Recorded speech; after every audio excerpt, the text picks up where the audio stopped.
UFC 209, Woodley versus Thompson 2. You know how much respect I have for Tyron Woodley and Stephen Wonderboy Thompson, and how much respect I have for the way their first fight played out. They've both been on this podcast, I think, 3 times. But, Kenny, I have to start with Khabib Nurmagomedov and Tony Ferguson. I just don't know how you start anywhere else.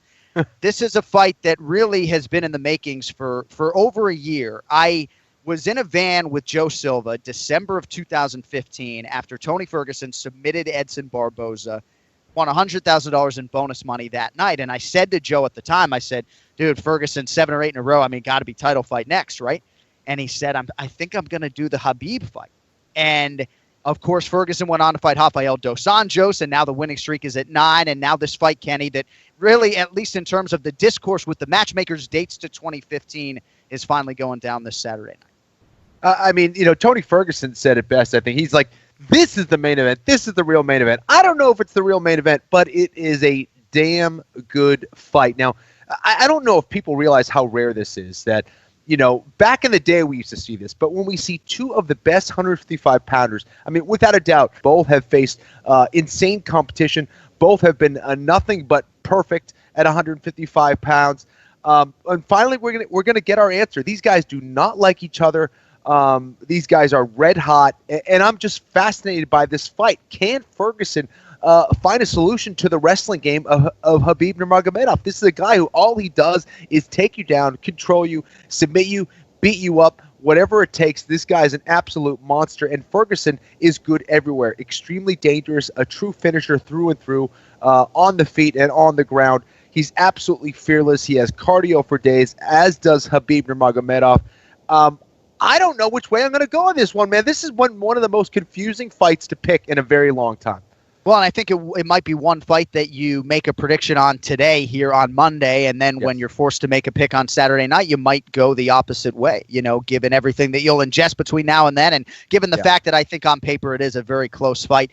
And I think you can really only have championship stakes for a fight of this magnitude. I understand a lot of fans and media members take issue with these interim titles and the frequency of them, and certainly Conor McGregor only won the belt in November, and here you are having an interim title a few months later. But given what these two gentlemen have done, especially at 155 pounds, I don't know that the fight makes sense unless you put some sort of belt on the line and just, if for nothing else, confirming that the winner, without a shadow of a doubt, is going to face Conor McGregor for the undisputed championship. I just can't wait to see it play out. I'm glad it's 5 rounds, which I think is a must.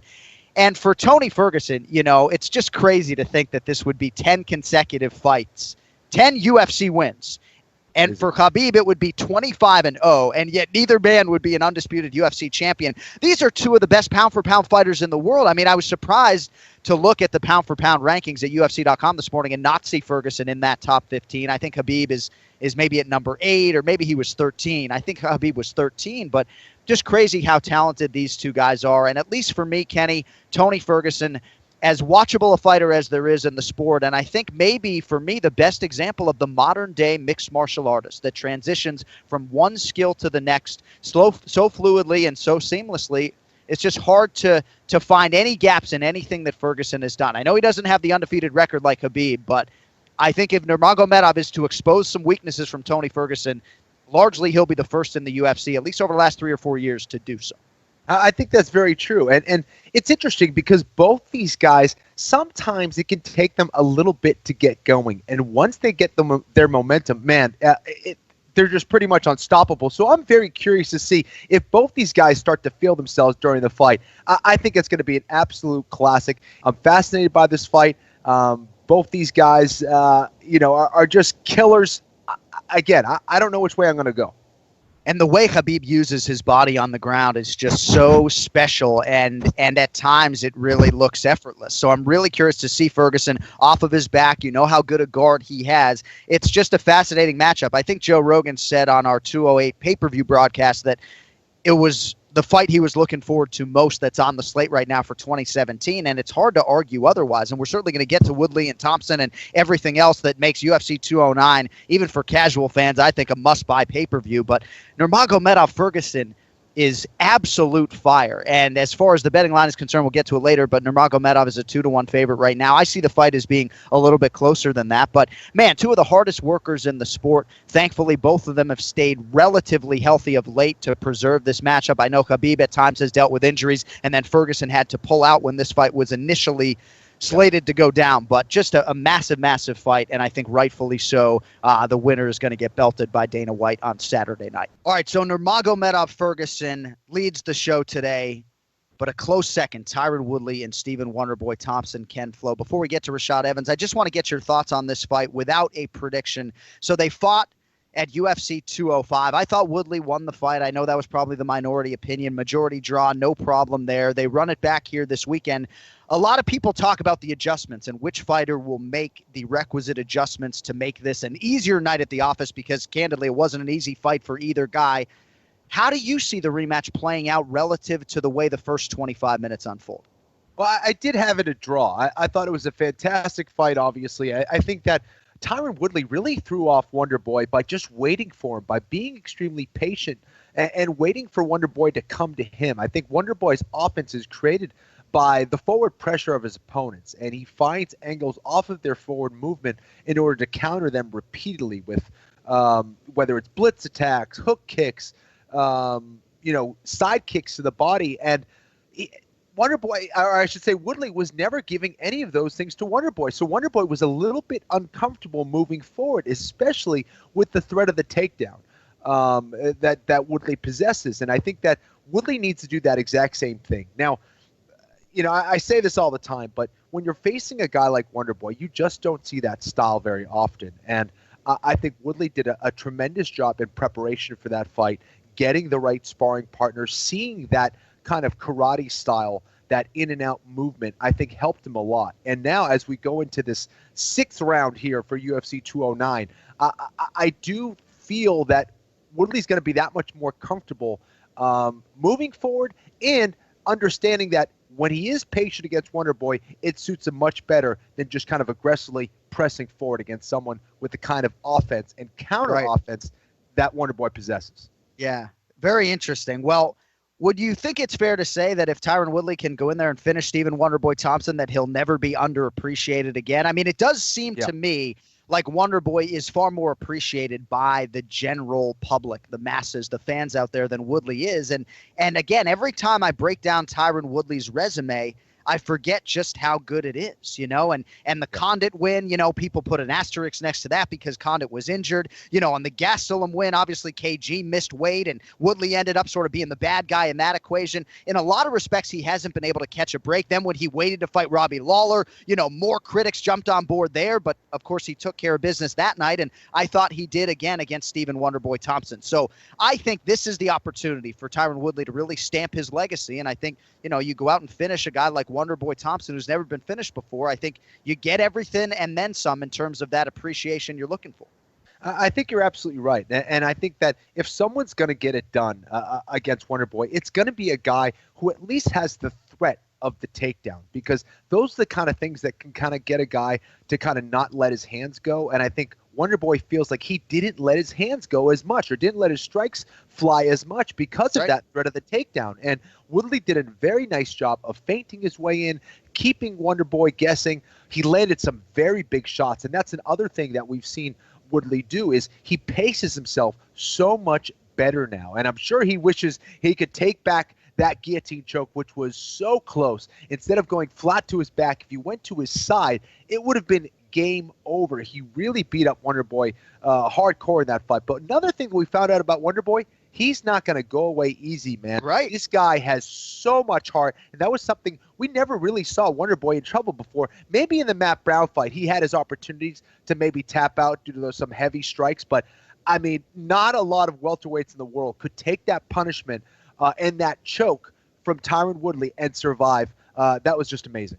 Yeah, no doubt. A lot of fighters get confidence from the fact that they can take a beating like that. And a lot of fighters, Kenny, have said to me, not a lot of people realize that I can take a real beating. Just because I haven't absorbed a lot of concussive damage in the UFC doesn't mean that if I get in a firefight and I have to change my strategy based upon a cut or a knockdown early in the fight, I can do it, And I think you're right. We learned a lot about Wonderboy Thompson, and I think we'll learn a lot about both of these guys on Saturday night. Can't wait to see it all play out. We'll get a prediction from Ken Flo coming up later in the program. All right, co-main event for the UFC Interim Lightweight Championship, 24-0 versus 23-3.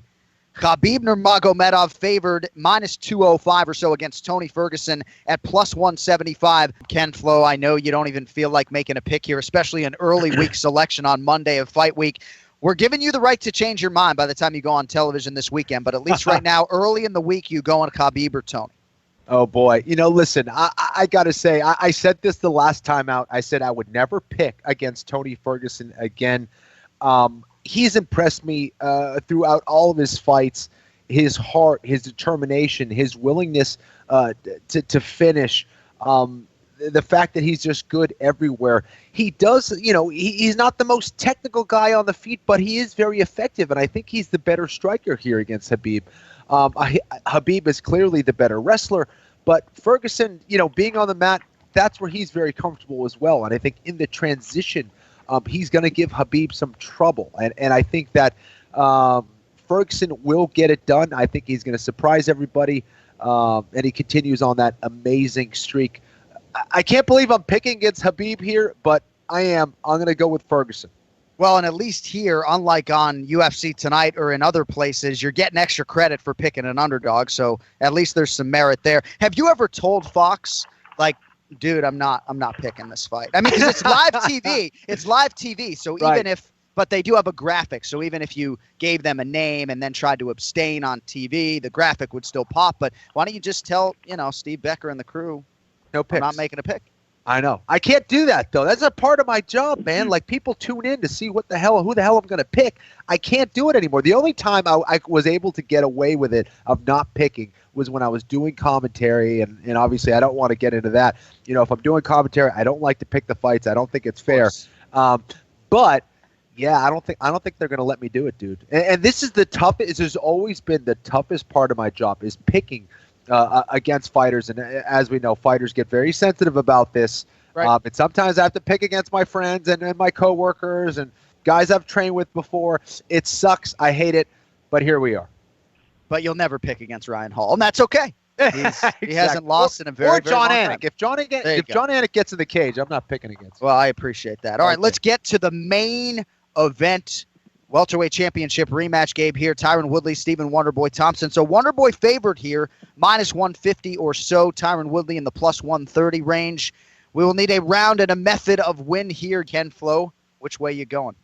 You know what? I'm going to go with Tyron Woodley. I thought that he set a very good precedent and a blueprint in how to beat Wonderboy, and he waited for Wonderboy. He didn't go and chase Wonderboy. He was extremely patient in that 5-round fight. He's going to have to do the same thing. Now, the main thing when you fight Wonderboy is you just don't get that feel against other training partners. You can't understand the speed, the way in which he attacks, the angles that he throws, the unusual kicks that you typically don't see in sparring. Now, he's seen 25 minutes of Wonderboy. He has hurt Wonderboy. He almost got Wonderboy out of there. I think it's up to Tyron to really make the better adjustments. I thought Wonderboy fought maybe a better fight than Tyron did that night. Obviously, I still scored it a draw, but I think Tyron's adjustments will be the difference in this fight. I think Tyron wins the decision here against Wonderboy. All right, Woodley by decision. That is your main event Saturday night at UFC.